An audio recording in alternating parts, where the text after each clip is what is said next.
Yeah, it's a good thing. What kind of frames did you pick? I picked one. Continent spanning ones.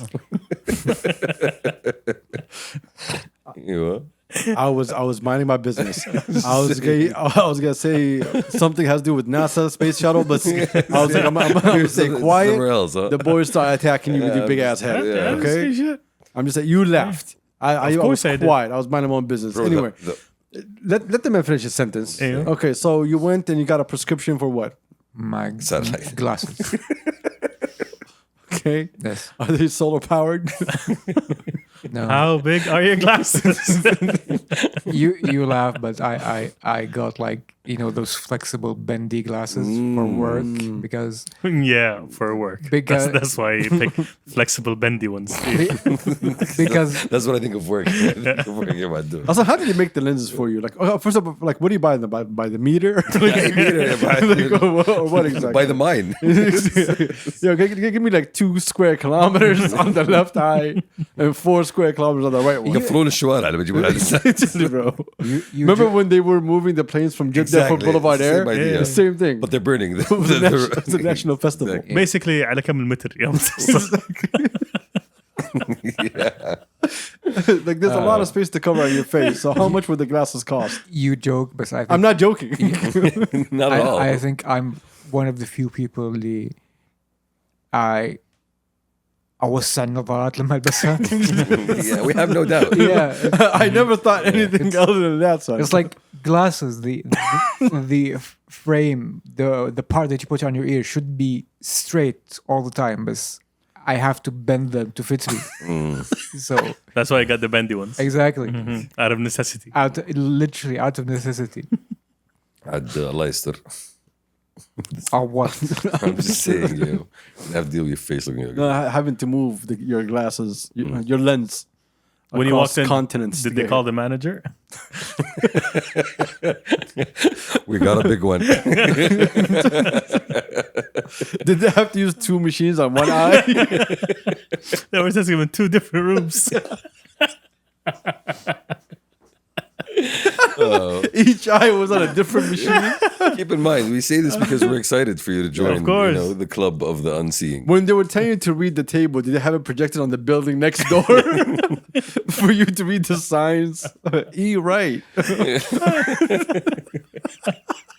I love how he's not fighting back, He's laughing. He's accepting all this. They're funny. I mean, no hate on it. These are all bad. He respects funny jokes. Proper roasting, sir. Yes, Yes, proper yes. roasting. Everybody gets one. Yeah. We got 9 already between the 3 of us. Thank you for helping us get in a good mood, sir. Like, it's much appreciated. So when they finally got to go, all right. So when they finally decided, you know what, you're negative 85,000. All right. Correct. When they wanted to decide, like on the lens, like when they came down to your face, like sahab meter, he was like, all right, let's see what size. Sarah, I'm sicky. Just Like, how are you Drag gonna, it down. like, how strong are your ears, sir? Like, how are you actually going to be able to hold them up? I'm just wondering. is your glasses like a collaboration with Oakley? What's Oakley? Oakley glasses. You Come know what? on. Come on. Oh, You now know you act Oakley. like you don't know He Oakley. doesn't, bro. Anything that was cool. You were the beta version or for Oakley relevant, glasses. is not something he's aware of. Every Oakley glasses ever made was like shaped around you. Oakleys were the ones that wrapped around your. The colorful Yeah. ones. Do you remember PC Principal? Yes. Yeah, that's that guy wore Oakleys. Oh, Yeah, they were a thing during the X Games. I'm not a fashionable person. You're a liar. You are invested in Oakley. We all know that. The shape of the O for Oakley is your head. All right. So quit lying. I mean, Hey, welcome back to the Kemsas. Your boy Inspiring, Adil. inspiring. Was up in episode 286, I think. I hope so. 7, maybe. I hope so. No, I think it's 86. I think it's Probably. 86. Shout out to our tens and tens of listeners, our tens and tens of viewers. Thank you for being here. We appreciate you. Welcome to the podcast again. We're here to ease your mind and make you feel good about yourself and be, body positive. As always. Inshallah. Mental positive, everything positive. Sight positive. Exactly. STD positive, all the No, positives. not that one. Hey, you never know. Is it like 1 in 3 people have it? I don't know. I know it doesn't matter. So what's happening, y'all? Hi, you are Adil. Oh yeah, it's your boy Adil. What's up? What's poppin'?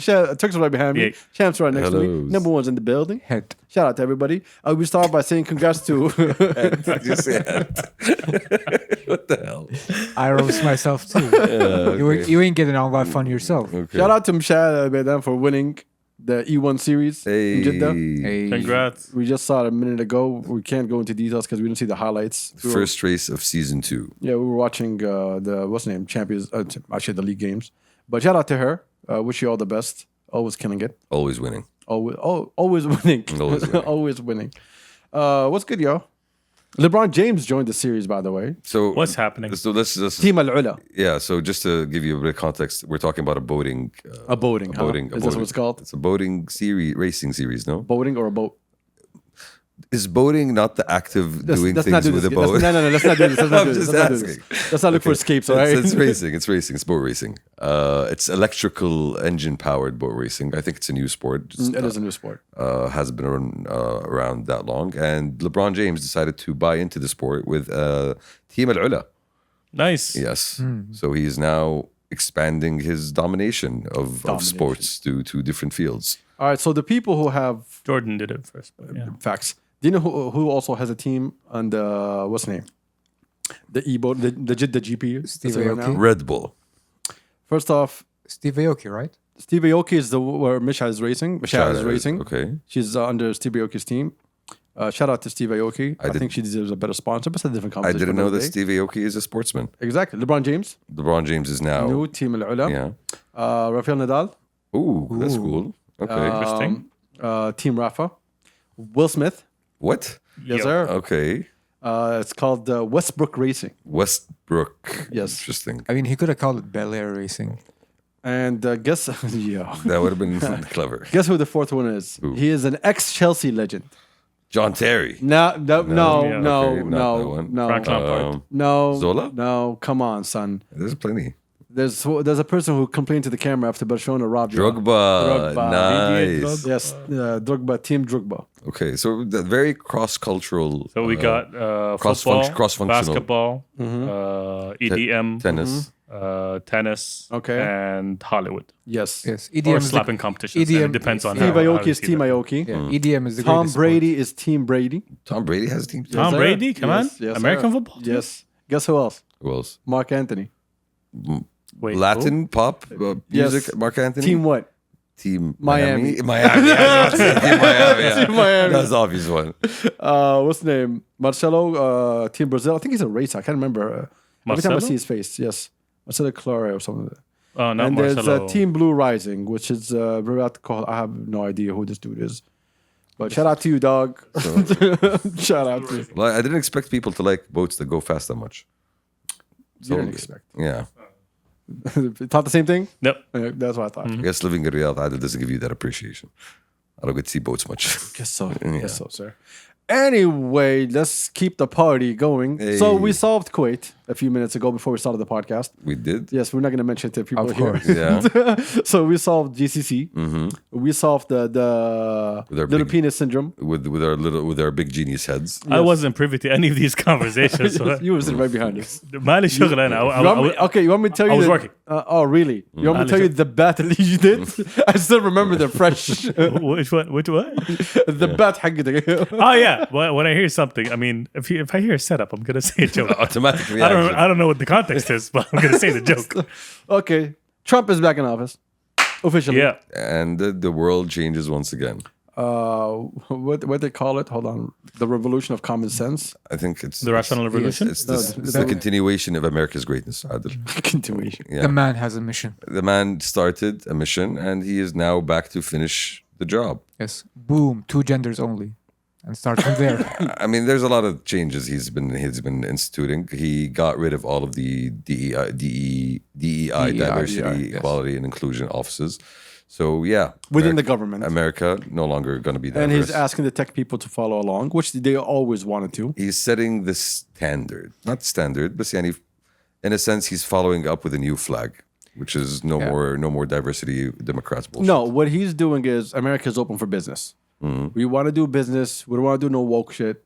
We don't want to pander to people, tell people how to live their lives. No, we want to be America where everybody's free to do whatever the fuck he wants. And we want to be open for business for the whole world. Yes. Okay. That's what the mission is. Okay. So for him, when he said, what's the name? When he was talking about, oh my God, I'm trying to remember. There's so many things that he talked about. Like he signed a whole lot of executive When he orders. signed the executive order, actually, it was during his speech when he said it to genders. He's talking about he's going to lift the ban on no gas-powered car past 2030. Okay. And the line after that was, now you have the freedom to purchase whatever you want. That line is very telling because America's you're supposed to have the freedom to do whatever you want. Supposed to. Yes, but if a government comes in and says, yo, by 2030, you can't have this anymore, it's like, We have issues now. exactly. Yeah. And so I think the new direction is, hey, we see that China is taking so much and doing so much, and they have 1 billion people, so they can be sufficient in so many things and basically finalize things faster than us. We're not. We're falling back. Europe is falling back. Europe is basically crumbling. And Has been crumbling. Has been crumbling. And the States has been going through a cycle of not knowing what it is, where the stock market exists just for existing. There's no real value to what's really happening. So he was like, yo, I want to bring basically jobs here. I don't know how much of it he's going to be able to bring, but I think what he's going to try to do is basically bring investments. Well, I think, again, I don't know. And I feel like the States has a lot of deep-rooted problems that, again, at the end of the day, he's in office because he was voted in by the majority of the American peoples this time. There are a lot of people in the States are no longer, agreeing with the Biden bullshit that used to go on with the Democrat bullshit that's going on. But how much change can you really institute? Yeah, that's the thing. What you need to understand, this whole woke stuff is basically both the Republican and the Democratic Party are more or less aligned when it comes to economic policy and what the country is when it comes to being run, and which basically says the people on top get all the benefits. So the Democrats, when they adopted quote unquote this wokeness policy, it's basically say, hey, we are different from the Democrats. We hear you. We see you. We're not gonna do it. We're not gonna do anything about it, but we hear you. So, yeah, income inequality, that's bad. But neoliberalism, that's good. Again, I think there's agreement on the neoliberalism part. I think one of the biggest fundamental changes is in terms of the immigration issue, how the Republicans and the Democrats want to deal with that, not having it weaponized against.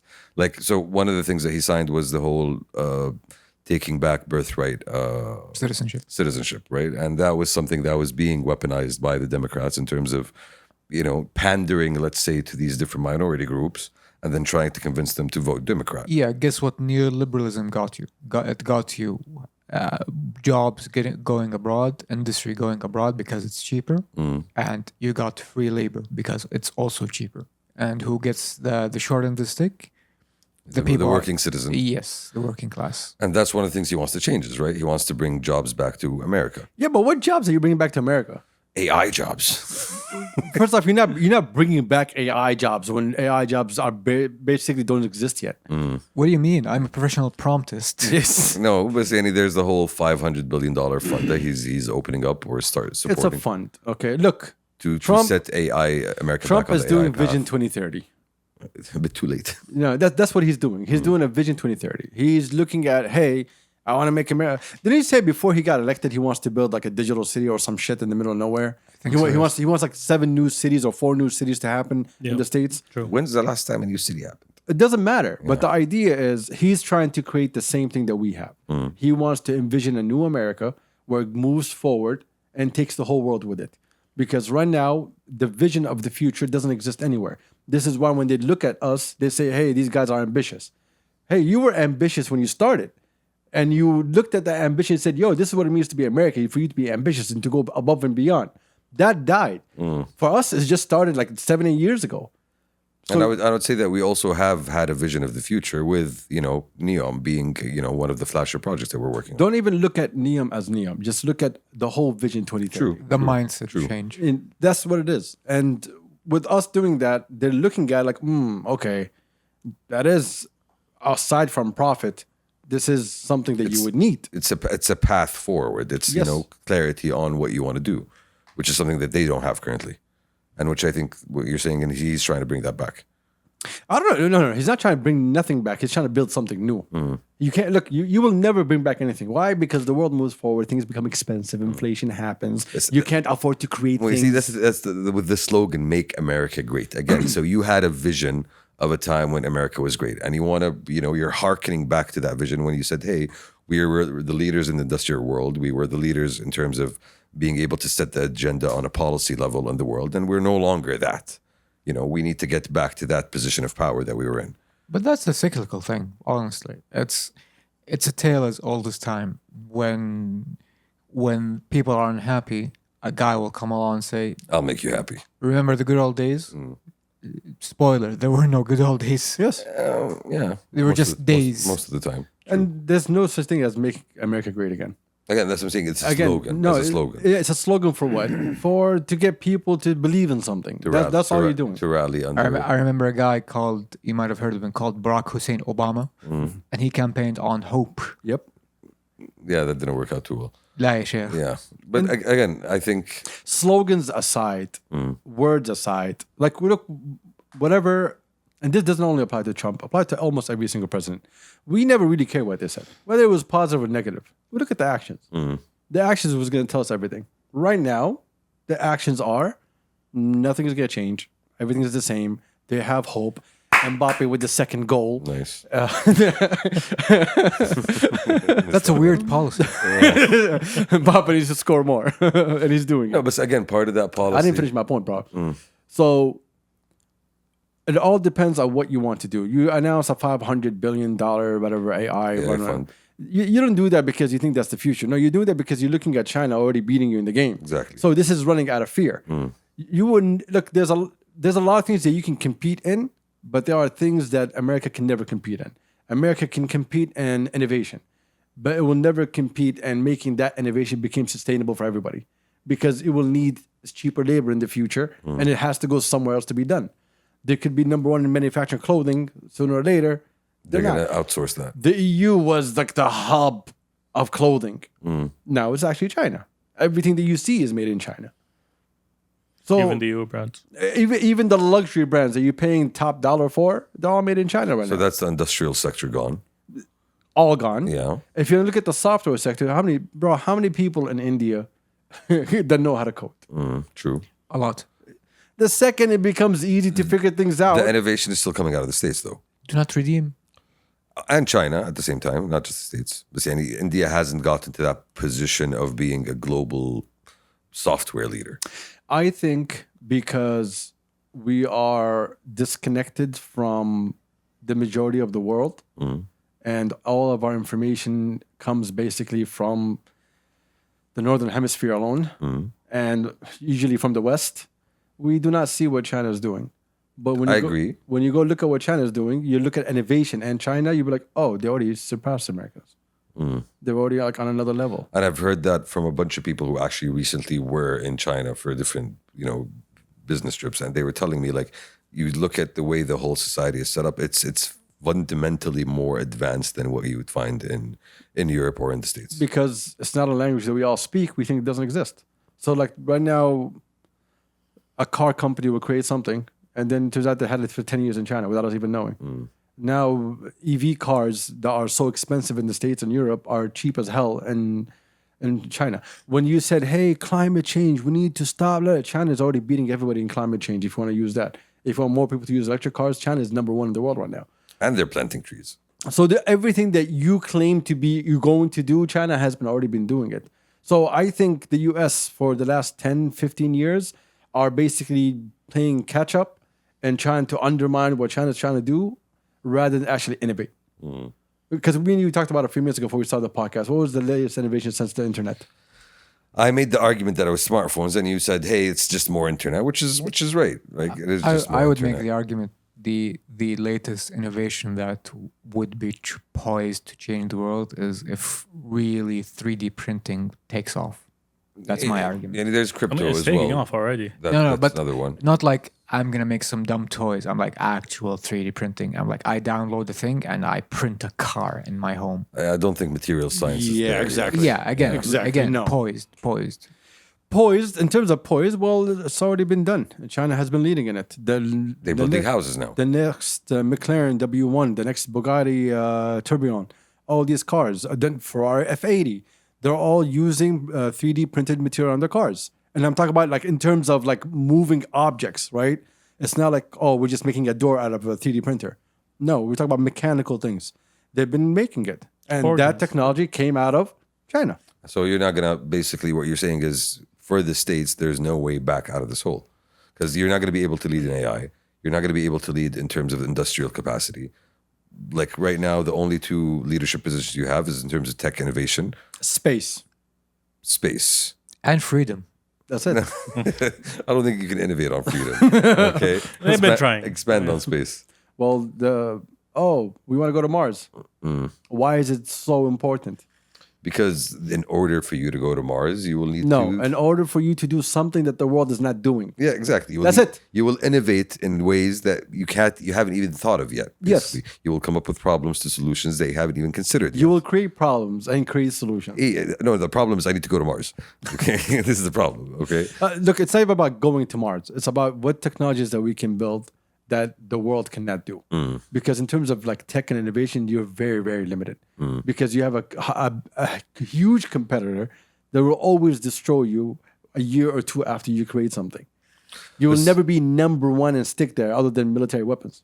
Which is my cutting edge, which Yes. is basically my big stick. And you have someone that's playing catch up. I got a big stick though. Yeah. They're still playing catch up. Yeah. The fear of China is not that China is going to do something to the U.S. The fear of China is that it's going to take over the economy. It's going to be the number one destination when it comes to economic reforms when doing anything in the world. Which I believe it's well on its way. It's been happening, but again, no one's talking about it. Well on its way. Are you familiar, Shamsi, with the term blue water navy? I've come across it, but feel free to explain it. So I'm going to explain it to Turks because he's looking at me very confused. He doesn't know either, but yeah, go ahead. So most navies are shallow navies. They can't operate in open waters. One of the few countries that does have that is the US. They can literally just plop their navy anywhere they want in the world. It's expensive, but they do it. China has officially now a blue water navy as well. So they can project force across the globe. They might not have as much, but the fact that they made it locally with their own know-how is very interesting. Keep in mind, China is playing in a very big, area where there's multiple competing countries that are close by, and like Taiwan by itself is like. I don't want to stay a long time talking about this. We'll just give it a few more minutes because I have some things I want to cover. I was talking to one of my boys, I can't say who, and we were discussing what is the change that's coming after everything that Trump has been saying, and specifically after all the executive orders that he signed. And he said a bar that I want to tell you. He's like, the leftist One World Initiative is dead for good. Okay. So what he meant by that, because I don't want to go through the whole transcript of our talks. Manifesto. So, manifesto. He was like, before the Democrats from the Obama days were trying to create a leftist world, right? A one world. No, a leftist one world. Okay. Where everything is extreme left. That's why you saw the wokeness, all of this bullshit, the alphabet people, new things added under human rights. Like that was the direction that we are going. And this is where we're going to force the world to come with us. Clean energy, climate change, like you name it. It was the leftist narrative, and we're going to make the whole world come behind us. And it was working. It wasn't like, no, they had good 8 years. This is during the Obama days. Yes. When Trump was coming to office, they thought they're going to beat him. Hillary's going to come in, continue the party, and have another 8 years of that. And then Brexit happened. Trump comes in. I don't know why you're bringing Brexit. Brexit is a totally different thing. So Trump comes in, destroys the whole idea, puts a dent, removes the U.S. from all these things that they were a part of, the Paris Climate Agreement, whatever, and so on, right? So then Biden comes back into office, pushes again, tries to undo everything Trump did, Pushes super hard. super extremely hard, does things that he's not even competent enough to do. We saw him when he attacked us and ended up landing in Riyadh, and then looking like a moron that he is, right? And so You have pronouns, Salim 6 months ago. Yeah. This is after him trying to make us a priority. destroyed all of that, came here, pushed so hard, and then you have Palestine happening. When Gaza happened, right? that kind of showed, oh, we're not really a one world, we give a shit. Oh, no. Like when it comes to a certain person, we're willing to say, you know what? Fuck all of our ideologies and things that we believe in. This is more important. So we're willing to break every single law in the world and look like criminals in front of the whole world and use our power not to be taken to court. Thereby killing the Doesn't matter. humanist Doesn't matter. narrative. Doesn't matter. What I'm trying to get to is you did all of this and then it started falling apart when reality hit. Now, Trump coming into office, that whole thing, he's the first day of executive orders telling everybody, yo, that world is over. We're not going to go back to it. We're going to allow ourselves to go back to it. The Democrats look so weak that they can never even go back to it. They can't even talk about it anymore. Like AOC removed her pronouns the second, like he said, yo, for no more. real? Yes. Okay. No more wokeness. Okay, damn, delete. All it tells me that AOC never really believed in it. But it was, Politician not believing in what they say. it's because, hey, this is the party line. This is a So I'm policy. following the party line, Yeah. right? But this is what it is we're leaving for a leftist world. He's like, the world has changed a lot, including the Middle East. And the countries that have their own development projects and economic programs are the ones that can quickly integrate into the new rules and absorb their repercussions and sudden developments without a structural disruption or sovereign consciousness. What he's talking What's about, the last part? Without sovereign consciousness, he was basically saying, this new world is economic first. It's not, hey, you guys need to allow these people in. You can't treat these. No. Fuck all of that.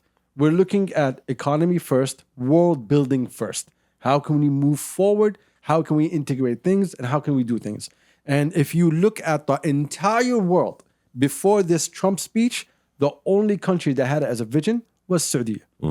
After us, well, of course, like our neighbors, Kuwait had its own vision, Emirat had its own vision, and so on, so on, so on. Everybody, Egypt has its own vision also, right? But we created that vision where it was, hey, we're gonna do what's best for us in our region, and we want to take our region along with us. This is why you see us so heavy in Syria and Lebanon right now, because this falls within the plans that we have, where economic reform for the whole region, where the whole region can prosper. So now the world looking at that and looking how we move doing that. Because it's not like we were moving behind the scenes. No, we were moving We're very publicly. obvious about it, yeah. Exactly. And this is what we want to get to. We're very clear. Like, even when it comes to Syrian sovereignty, we're like, yo, Syria needs to decide. Lebanon needs to decide. We're willing to come together in terms of economic things that benefit both of us, but you need to be stable first. Yeah, we have a vision that we see that everybody can prosper in, but at the same time, we're letting everybody make up their own decisions. That's where the sovereign it's part. a lifting A rising tide. rising tide lifts all boats. That is very important because it leads me to something that we discussed so many times here. And this time, like, I really don't want to say it, but I really want to say it. And I really hope someone takes it or else I'll have to do it. Watching the TikTok ban was really interesting for me Which part? because there was only one reason that ban was happening. Politics. The algorithm. Yeah, we Is don't that control. We don't control the algorithm. Yeah, They didn't care about the algorithm for a while. They allowed it to happen. Trump came in. He was like, yo, they're eating everybody's food, so I don't want them to be here. So he wanted to ban them. Democrats came in. They were like, nah, do your thing, whatever. And it got so popular and it hurt everybody. But now they're looking at it and why now? Why the Democrats at the end decided, you know what, we're going to go ban it? Because of Israel. Exactly.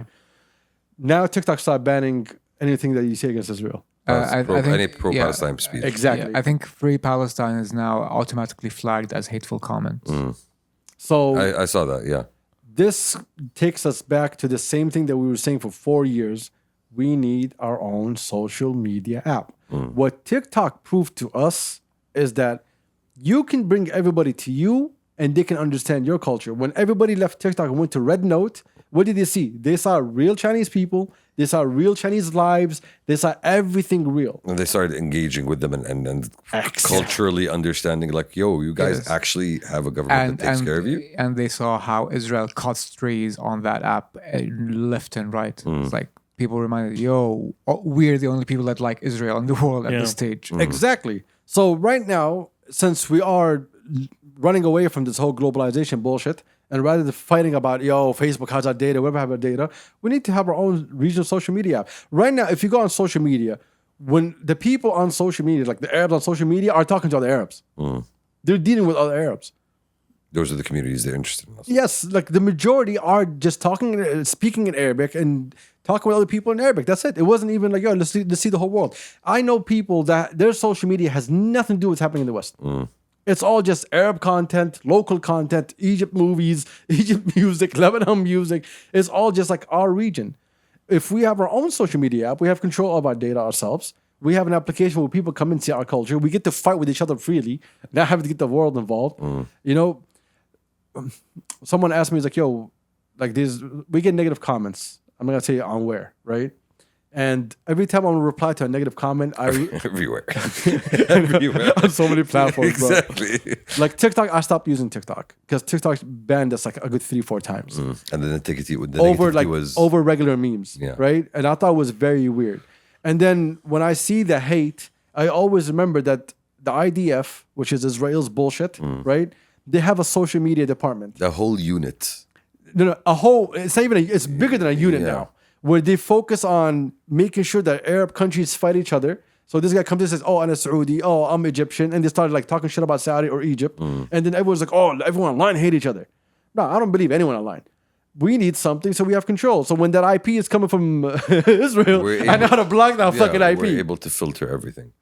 Yeah, you see it in terms of the multipolarity that's happening and the regionalization of the world. Like the fact that China's been doing it, right? Like they've been living in their own world, and look at how happy they are. Like, and it got to the point where their own applications are becoming world leaders. But also, when you got 1 billion people, you can do whatever you want. And India has 1 billion people. They haven't gotten to that level of software sophistication. I want to say something, but it's gonna sound very racist. But so I'm not gonna say it. Yeah. Okay. I think I know. I think I know.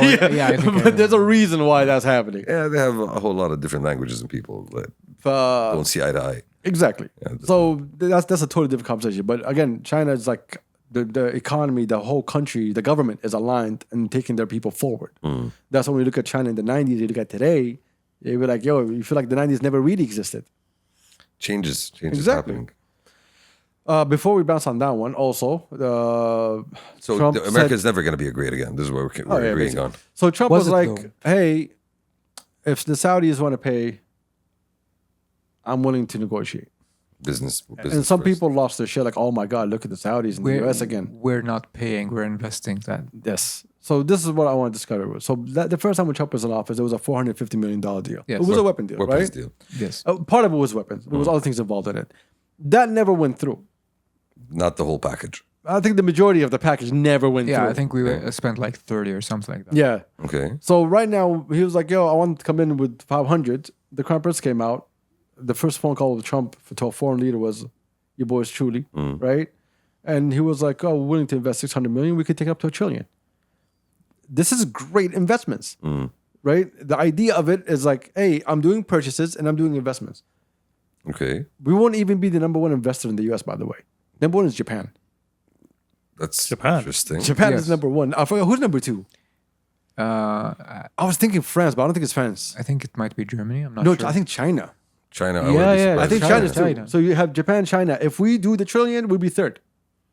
We're never gonna be first. And I mean, That's how big that economy is, we bro. can work towards the end. It's going to take a minute, maybe. Hey, when it probably. comes to investments and innovations, I don't mind. Let's go ahead. If we're talking about driving the Yeah. future forward, So definitely. here's the thing: when it comes to our investments, like, do you know what the term investment means? People who are mad online, it means I put money and I get more money back. So I'm not paying. What are we investing in exactly?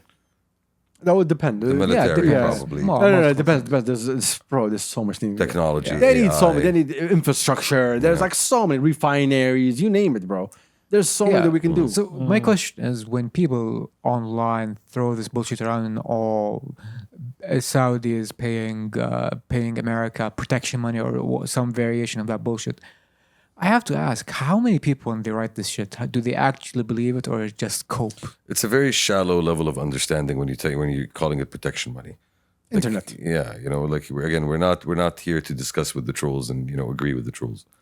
Anyway, moving forward, important fucking rumor. I already told you the rumor. Me and you talked about it. Which one? I need to tell to the boys. Please. There's a rumor that Michelle Obama and Barack are going to split up. Oh no. Oh no. Seriously? Yes. Big Mike. Nah.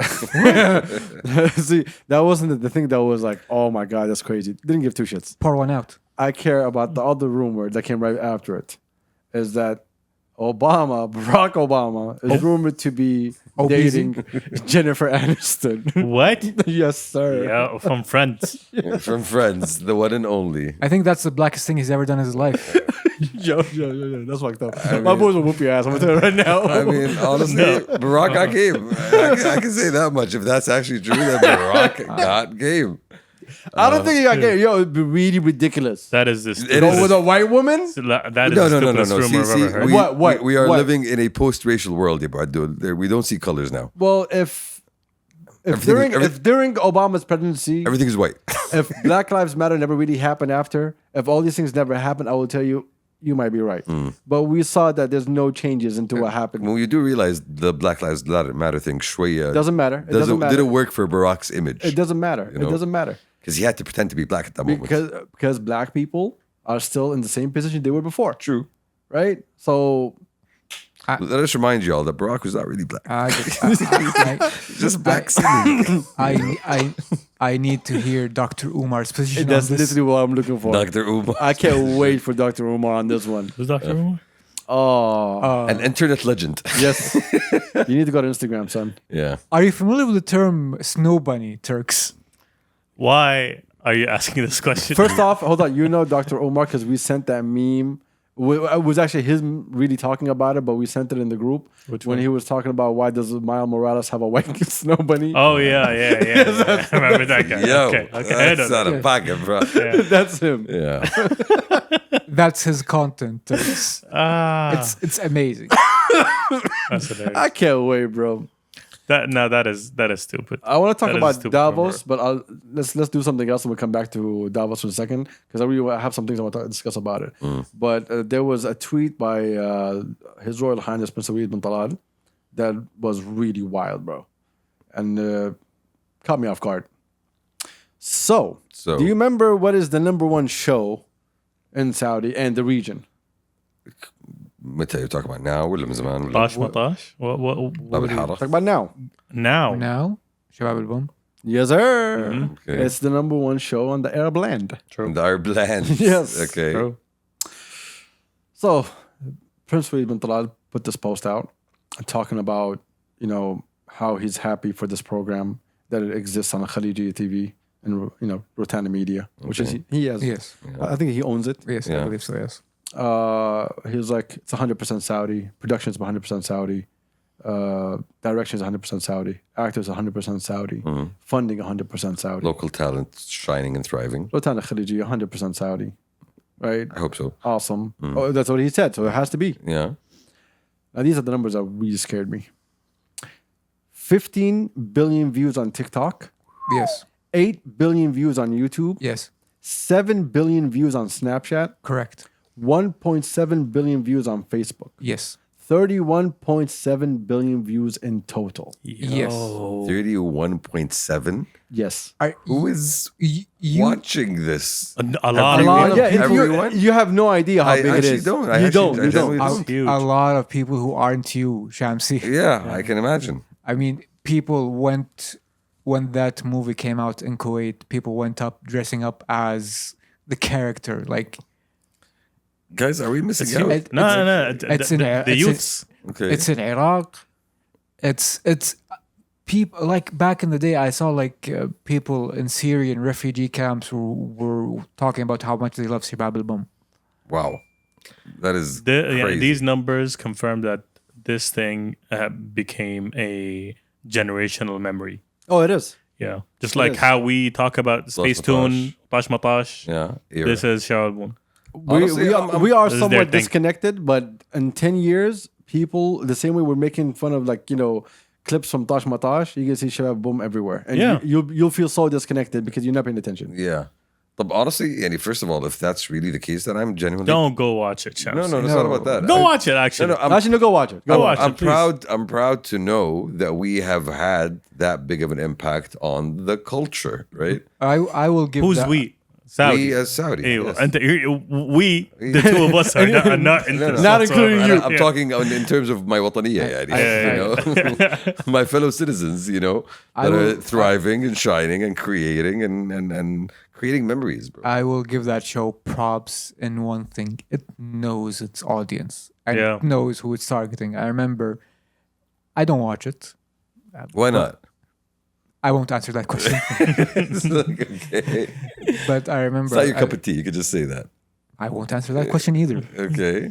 But I remember last year, there was one episode where they literally got like a bunch of famous anonymous Twitter users, and it was their first television appearance. Do you know how they made it aware and how they made people aware about who's who? They just put their handles. Close, but every one of them wore shirts that had their Twitter avatar on it. No way. Okay. It's like, Mashael 71. That's how he looks like, apparently. Okay, see, again, Yeah. but it works. It works. The fact that we're Again. talking You know right that now. main actor works at a psych clinic. Yes, Still? Mustashfa Ahmed, yes. He still... Still does. Okay. he's our Patch Adams. Okay.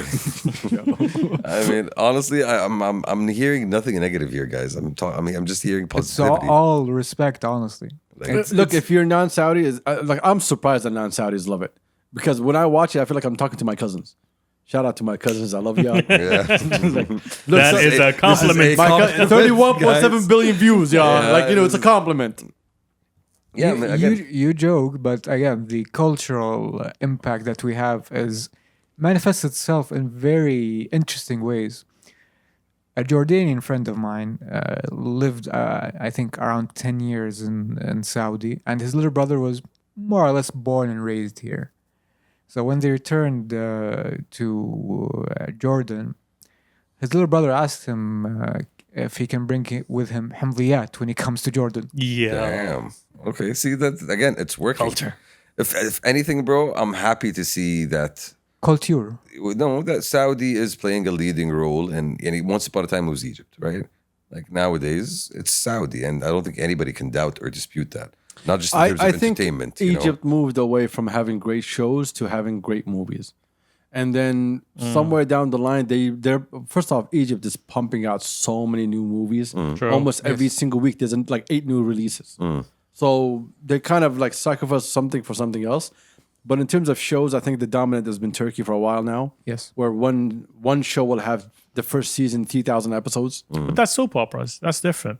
It works. It Yeah, sells. but I think it's like a reimagination of soap opera and drama. It's no longer because soap opera is a gimmick, right? It feels like a gimmick. No, this is like the execution and the direction and the production of it is very high. Yeah. and true. keep in mind, like, Compared to soap operas back Exactly. in the day. Yeah. and keep in mind, like I think even when it comes from Turkey's point of view, once upon a time they made these shows for their audience. How big is their audience? Talk about 60, 70 million. If I'm selling this to the Arab world and it hits, I'm talking double that, triple that at least. Who started bringing it to the Arab world? NBC.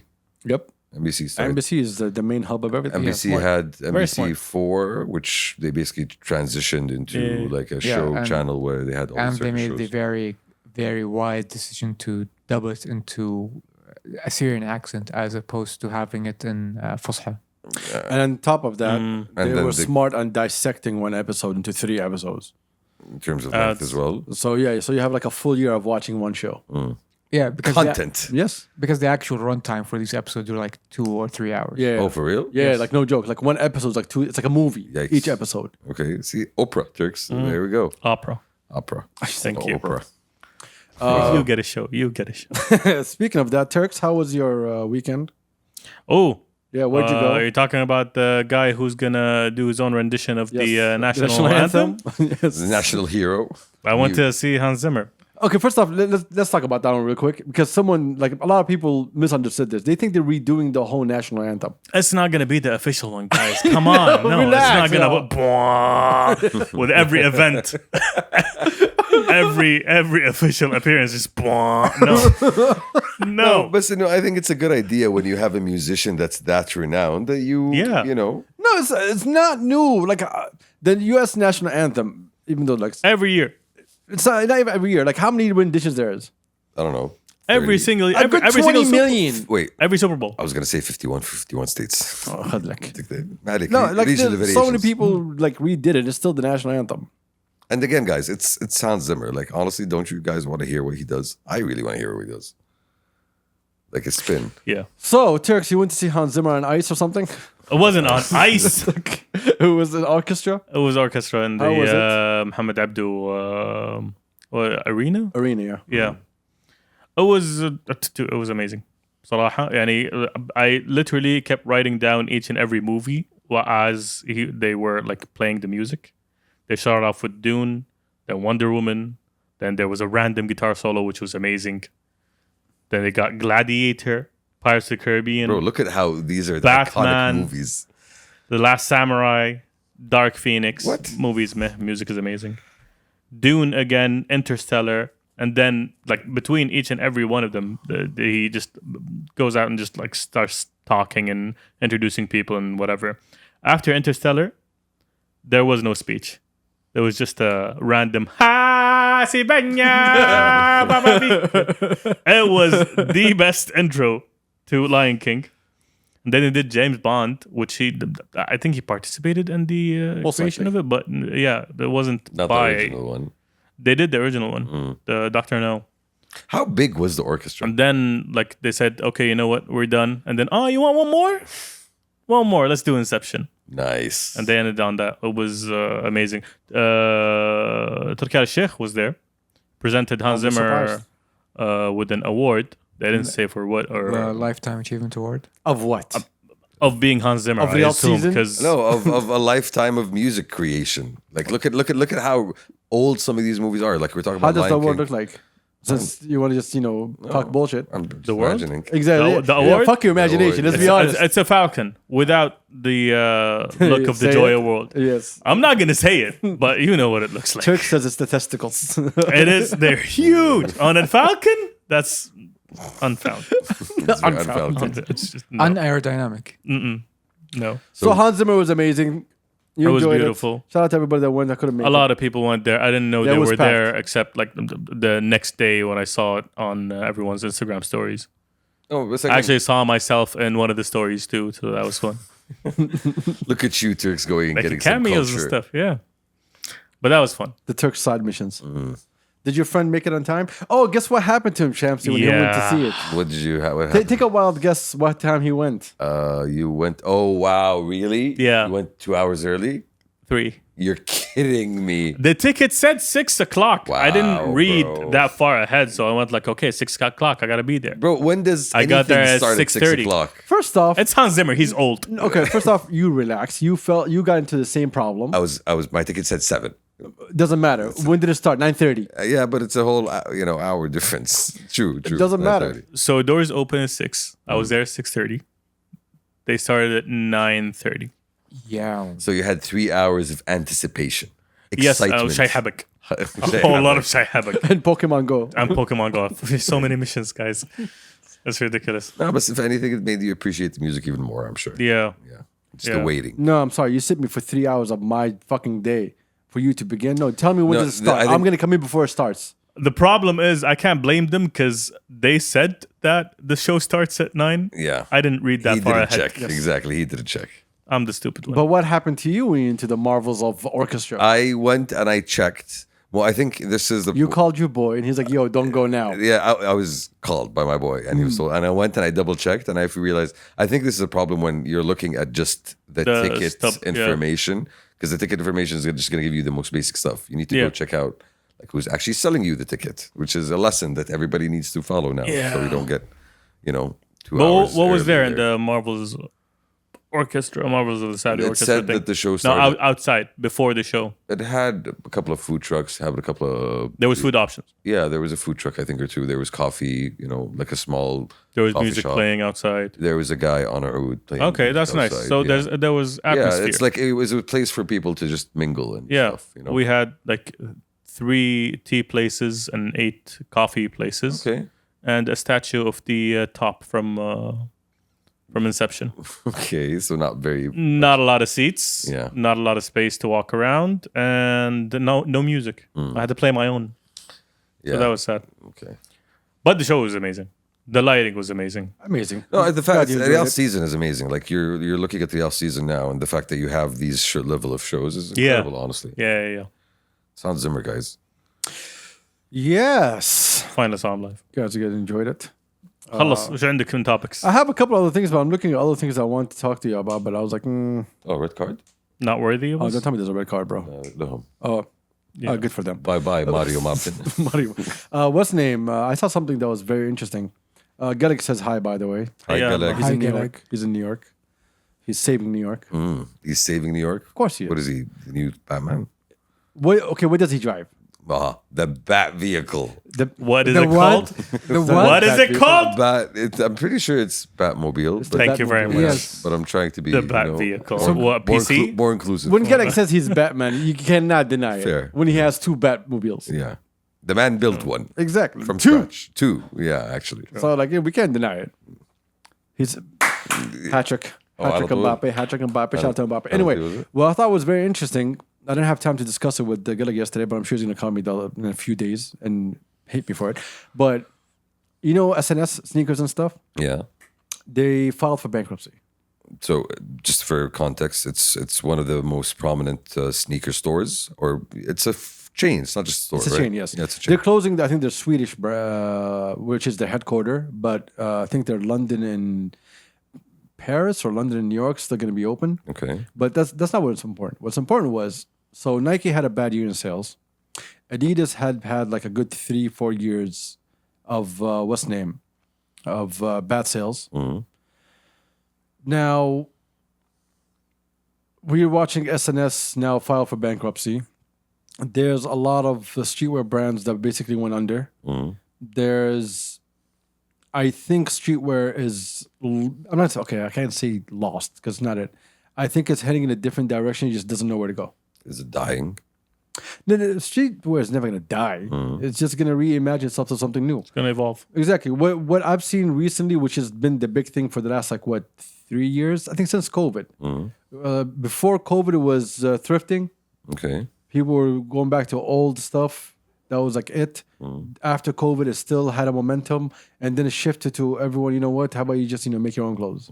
How about you go patch two different materials together, make it look a certain way, and then build that. And that's been like the movement for a while now. Okay. That kind of movement doesn't speak business. It doesn't speak It doesn't make money. stores. Yeah. No, it makes money, but it's not like, I'm gonna open up a whole brand on me just stitching different things together. Yeah. So I think right now we're like in this position where there's no understanding what is streetwear right now. I think it's just it's that moment where everyone's redefining what it is. Because for a while it seemed like we're gonna go back to the 90s. Everything's getting more baggy and Yeah. so on, right? That was the trend. That was what Easy was doing as well, like with his Is direction. He is doing right now. Yeah. But I think the trend started before even Yeezy came along. And it became, first it started with, let's wear old Fubus, old Reeboks. And then slowly and surely, okay, now everything just became big. Now where do we go next from here? Bigger. No, that's the thing. I do not know. Like I'm watching the whole market. I actually talked to Kamal about this for a little bit, but me and Kamal, we have different conversations. I kind of forgot what we said. But it's interesting to see where the streetwear market is going to go. No, but saying, Because that has an effect worldwide. who when you think of the dominant streetwear brands right now, who do you think of? None. Dominant? Yeah. None. Okay, let's change dominant. Most prominent, not dominant. Most Very prominent. hard for me to give you something Like off the top of my head. Is it Kith? Is it Fear of God? Is it No. Is it Nah. Nothing has a Nowhere hype. there. There's Yeah. no hype on anything right now. Supreme died out a long time ago. A long time ago. Yeah. Once they sold to private equity, they were Emilion changing. Dory, maybe. Again, come and go. Yeah. So Louis Vuitton just had the fall winter 25 for men's fashion. I haven't even seen that. Good. Really? Good. That bad? I look. Oh, I might meet Pharrell one day and have to say this to his face. Also, I think they should fire Pharrell. Oh, come on. Really? Yes. He started off well. How? Like the first drop he did was interesting. Like the different colors, different bags. I came on this podcast telling you it was meh at best. It wasn't bad. That's what I said. I wasn't didn't say it was innovative. great. I said it wasn't bad. It wasn't. It was nothing. It was wasn't something regular. new. It was really It wasn't regular. innovative. It wasn't something that is. I thought that he's going to do great Out in of the box. accessories, and he's been doing great things in accessories. But in terms of menswear fashion, Yeah, nothing that really stood out. or I jumped out. watched every single piece. Like usually, like look, since Virgil came, I would find 1 or 2, 3 things at maximum from every drop. That I'd be like, okay, you know what? I might get these, or I'll get these. They haven't right? found any now. At all. Not even a little. Like with Pharrell, I bought the Louis bag, the one with the yellow and the brown, Yeah. because they remind me a lot of Sense, and I like the color, so I just bought it. But other than that, I didn't see anything I was like, oh, I need to have. I mean, yeah, I think as you mentioned, like cycles. Fashion goes through these cycles every 5-7 years, maybe. Like where things change and people start jumping from one place to the other. Oh, I think we need someone new to enter the fashion market. We need originality. Well, originality exists, but you cannot buy originality. We need another Virgil, like someone who actually has. I don't even think that. we need another Virgil. I think we need to understand where. Usually, these cycles happen when inflation is hitting everybody. That's not what's happening now, is it? Really? I'm just asking. Is life expensive? Very. There we go. Unfortunately. No, but you mentioned there's a lack of freshness. There's a lack of anything new as and well. None of that comes out when everything is going bad for everybody, because everyone is putting their money where they need it. And right now, when you look at even here, our streetwear fashion scene has been dying over 3 years because the commission did a bad job. And because honestly, again, not a lot of originality going on, not a lot of difference going on here. Basically, you see everybody copying everybody else to an extent. We just needed a good 5. That's all we needed. Good 5 different companies. 5 different brands. Yeah, bit of competition, just a bit of competition. Yeah, and people came out and people left. There's brands that were pushed heavily and supported heavily because they followed a certain thing that the commission liked, the fashion commission to be specific, and then those brands are not selling. And they're not really prominent when you walk around. You don't really see them all. Yeah. A bit too boutique. Like Geleg is still hitting hard. But he's been putting in the work as well. Yeah, he's doing different It has things, its own- trying different It things. has its own culture. Yeah, It has its own identity. Yeah, true. It lives in its own place. You can always buy Geleg, right? What else do you have here that you can always buy? nothing. I can actually think of nothing. There's a few brands. I'm not gonna say there's nothing, right? I can't think of Yeah, there's a few brands, but nothing major because I don't know, bro. It's really annoying. Like I want the streetwear scene in Saudi to thrive, right? But at the same time, I don't want it to look like everything else. Unfortunately, it has. It got to that point where it looks like everything else. Yeah, and I don't blame the Let's not even talk about the level of quality brands. I blame the consumer. because the consumer has accepted this. Yeah, but no, because most consumers, you just saw, what's happening on social media, what people like abroad, and we go buy the same thing. There's And they usually go for the cheap knockoff versions of. Anytime to leave Thope, right? It's always like, oh, go for the hype. Yeah. It was never like, let me have an identity. Let me do something that is authentic, at least to Yeah. me or my own personality, rather than follow or copy a trend. But if you're sticking to Thope, then that's all it is. The second you want to step out, oh, okay, what are they doing over there? I want to get the same thing. They're not looking at you as a trendsetter. So then how do you, South Korea has its own style. Japan has its own style. Japan has always had its own style. Exactly. Yeah. Again, not And always. Japan has not, been not always. for not a while always, now. Not always. For a not while. always. It doesn't See. matter, but not always. Yeah, for the past 30 years at least. Yeah, I don't know, honestly. Like, how do you get back out of it? Like, how do you bring creativity and innovation and freshness to the whole thing when even when you're looking at the big brands, there's stagnation there? Well, I have thoughts, but we leave them for another day because we have other topics. Okay. And also, I want to keep this thought to myself. I love how number one is completely uninvolved in this conversation. He's like, fuck y'all clothes. He's squinting. He's actually squinting. Like, fuck y'all He's clothes. trying to look at his eyesight. It's like it's still fuzzy. Who's Virgil? Yeah. You're a liar. I know. I did it for the bit. I know you're a liar. I like the caveat. I kid. It's funny because Let's talk about Davos real quick. Send The World Economic They Forum. had the World Economic Forum. as always. I just want to cover what the Minister of Economic Planning said. He had this one. Look, go online, go watch. The whole idea of the Saudi House of Davos was fucking amazing. All the talks that they had over there was great. Go watch all of our leaders talk and have conversations. It's been interesting. There's a couple of them that I want to bring to the podcast. Let me connect my Bluetooth first. Turks, give me a jingle while I do this. A jingle, not the bass. A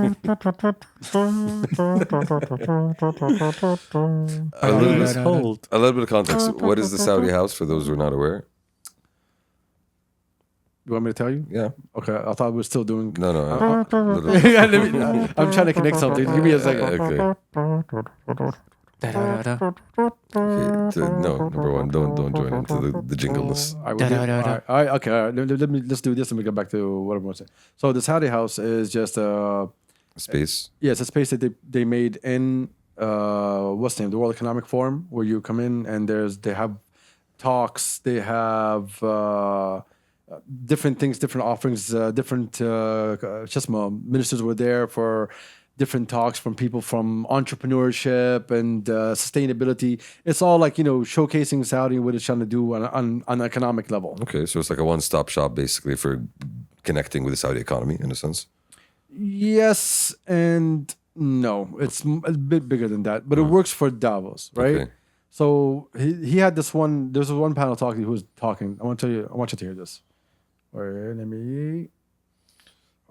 And we are. Our transformation is centered around two things: unlocking potential of the economy and the society through really diversifying our economy, not having to rely on oil inflows for our economic activity. And here, the GDP maybe fails to capture long-term economic value. The second priority is unlocking human potential, and I think this is what was covered by His Excellency and Ricardo and Michael. And here, if we only look at GDP, not GDP per capita, not human capital development outcomes, and not the details of what we're doing, we might also mislead ourselves into success.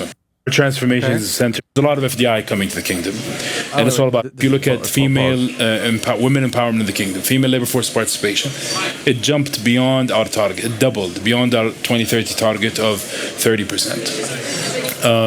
If you look at women in leadership positions in the private sector, 45% of SMEs today are owned or led by women. Women in tech, we have a higher rate than the Silicon Valley, the EU, and the G20 averages. And this is just coming with a lot of growth potential, but a lot of impact on the ground, even in GDP. If you look at That's amazing. First of all, let's just recognize, because these are amazing numbers. Women labor participation doubled beyond 30% which is the 2030 target. For the Vision 2030. So we're talking about you are achieving and exceeding your expectations way ahead of time. So that's A, props there. And B, we're talking about you have higher averages of women participation in technology in the tech sectors, even compared to Silicon Valley, which is the leader in the world. Exactly. That is amazing. Like genuinely, that's amazing. 45% of new SMEs are women-led. That on itself is on another chart, honestly. Like if we're talking about genuine equality, then we are actually doing that. He has more bars. You want me to give you more bars? Yeah, no, this is great. Like I love. Yes, I do. Go on. women. You look at what we're witnessing recently, this economic torpor globally. And you look at the opportunities. We're all seeking engines of growth. The Saudi story is an example of how transformation, like Kristalina hinted, is an engine of growth. Despite the tepid 20s, as Kristalina described it in Riyadh, the kingdom has been able to fire up new engines of growth and keep moving forward. You look at Fire up new engines of growth. No, I love that. The tepid 20s? Despite the tepid 20s. Wow, what a contrast with the 1920s were known as the roaring 20s. That tells you like everybody in the world was moving forward now. But nowadays, post-COVID, we're in a world where there's no growth happening. There's no change happening. I think it's even before COVID. Yeah, I think COVID just showed all the cracks. Yeah, no, definitely. And exasperated the situation as well. He has more bars, yo. our non-oil activities today represent 52% of our total real GDP for the. What? Yeah. 52? Seriously? Yes. Are not. That's huge. Non-oil GDP. Let's just stop here for a second. 30 years ago, or even 20 years ago, let's not go that far. non-oil GDP was around 10%, if not even less. Our non-oil activities today represent 52% of our total real GDP for the first time. It's not an objective, it's not a goal, it's not a milestone, but it's something to keep in mind as a sign of things moving in the right direction. So I think it's, Yeah. as you said, non-oil activities, the things that we're actually doing away from oil. And he said real GDP, which I'm not sure what that specific term means in economic terms, but again, it goes to show you that a lot of things aren't really captured by the regular indicators that you have. And he was talking about that initially, like in the first clip. If you watch all the talks that His Excellency Faisal Ibrahim was on, killed it. Yeah. Really like honestly, killed like this is super eye-opening. Like we're talking I about Our non-oil growth this year is expected to close at 3.9%. Next year, 4.8%, and the year after, 6.2%. All of this is telling us that the economic playbook that the kingdom is using is something that can be used by others as well. And it is going back to fundamentals of institutional capabilities, investing in human capital, and making tough decisions. Non-oil. Yeah, investing in human capital. Again, he says that word again. And I wanted to point it out the first time he said it. That in itself is so important. And I think that's one of the main success stories that we've had, is that we are really putting in the work to really we're putting in the work to make people work. Right? And I think that's showing up in the results right now. Facts. You want one more? Yeah. I'm loving this, by the way. Accelerating productivity, having a growth and bold, innovative growth mindset that embraces challenges, learns from failures, and continues to seek doing more. And at the heart of all of this is also enabling the private sector. It's about within the government, within Saudi, the culture between ministers, and His Excellency mentioned this in public before, shifted. People today are comfortable critiquing each other because we're all seeking doing things better, and people accept it. And I wonder, because of what you said, if governments also did that, not just through multilateral platforms or bilaterally, but very collegially and very openly and friendly, because we're seeking improving our performance within the. Yeah, you see, the problem with doing that elsewhere is politics. Exactly. We don't have that. We don't have no lobbying. Exactly. We don't have, and at the same time, We have nobody like scanning for votes. Like we don't. keep in mind, the thing that our ministers have today, they didn't have before, is that there's a crown prince that understands where the direction needs to go. So you're not going to come in trying to move the policy away from his vision without him understanding why you're trying to move the policy away from his vision. Because he has clarity. Exactly. Yes. So right now, everybody's competing in the same thing. I look at I don't know if we talked about this before or not. I look at our ministries as companies, and they're all competing. And every single one of them wants to compete, not just for themselves, but to move the ball forward faster. Well, here we're talking about again a fundamental change in how you do things, because you're moving beyond the bureaucratic system to a challenge-driven growth system. And also, you said you set challenges, and how can I fix this? and at the same time, with those challenges, you're like, hey, I want to do something different. I'm going to create all these challenges. At the same time, I'm going to run them different. Not just different, better, Yes. more efficient, more reliable, more That comes with its redundancies. errors, but I'm willing to make those decisions and fix it as I go. We have to take those risks in Exactly. order to get better over the long term I don't think anyone took as much risk as we are right now. in terms of a country globally. Yes. Shuf, In our honestly, era. And I'm not talking about like in the 30s. on a global level, I would agree. I think that the amount of change that we've been driving for the past 10 years and the different fields that we've getting into is unparalleled, honestly. More bars? Go. Vision 2030 is on track, gaining momentum, but the job is not done. We're still in the middle of a long-term restructuring of our economy that has an impact on the rest of the region, and I think is giving hope to the rest of the region, as we see. Vision led to what we're seeing today. The next wave will require answering some more complex questions that we will confident to arrive at. But the most consistent thing across these two waves and whatever comes later is the importance of enabling the private sector. We want our private sector to be representing 65% of our GDP. Creating this space for the private sector to co-create the transformation journey, co-develop opportunities, and later develop the opportunities and lead in them is important for us to see that shift. Co-develop opportunities. And co-create. And then later on, develop Yeah. our own opportunities. So empowering the private sector in that sense. Basically, hey, come in, let's build together, and then we sustain it ourselves. No, and then we also rely on you to not always be driven by government. To rely on you to see the way forward and be able to go and work on it on your own. At the end of the day, any private sector's benefit here is clear. Shout out to the Minister of Economics and Planning, Amen. His Excellency Faisal Ibrahim. You killed it, bro. Honestly, I'm saying bro like he's one of my boys. honestly, shout out to the country for really like he said it. The job is not done. We are building up momentum, but I think the growth that we've seen in the past 5 years is clear for everyone in the world. I think the whole Saudi House was a success at Davos. I think all the ministers killed it. Minister of Foreign Affairs killed it on a panel. Different ministers did different panels. Y'all can find them online. I really enjoyed all of them. If you care about understanding where we are, Even in if you terms of our don't care, if global you level, want to understand what your country is doing, Exactly. it's one of those rare moments where you're going to hear all your ministers speak. And it's very important to hear them speak because you kind of get to understand where we're going. and you get to see where you are on terms of the global, They leaderboards. also announced, I think in starting like mid 2026, there's going to be like a World Economic Forum summit or something happening in Saudi. I saw that. I don't know if it's a I saw summit. some inkling of that. But I I'm not think sure exactly. Getting on the calendar of the World Economic Forum. Hold on. Turks, give me. Da, da, da, da. I need to find it. What are you trying to find? So basically, they announced, His Excellency announced that there's going to be like a World Economic Forum summit that's going to happen in Riyadh starting 2026 and it go like year after year. It's an annual thing. Yeah, it's going to be an Nice. annual thing. I think it's important because we are becoming the hub of economy. For the region and for the world. Like not just the region. Like the region, definitely That's we have amazing. that way. But for the world, like we are, by shifting away from oil and being able to expand into all these different fields, we really are making a mark in just the identity of the world's economy. Awesome. Looking forward to it. Support all the way. Yay. I don't want to leave on this note, so I want to play this.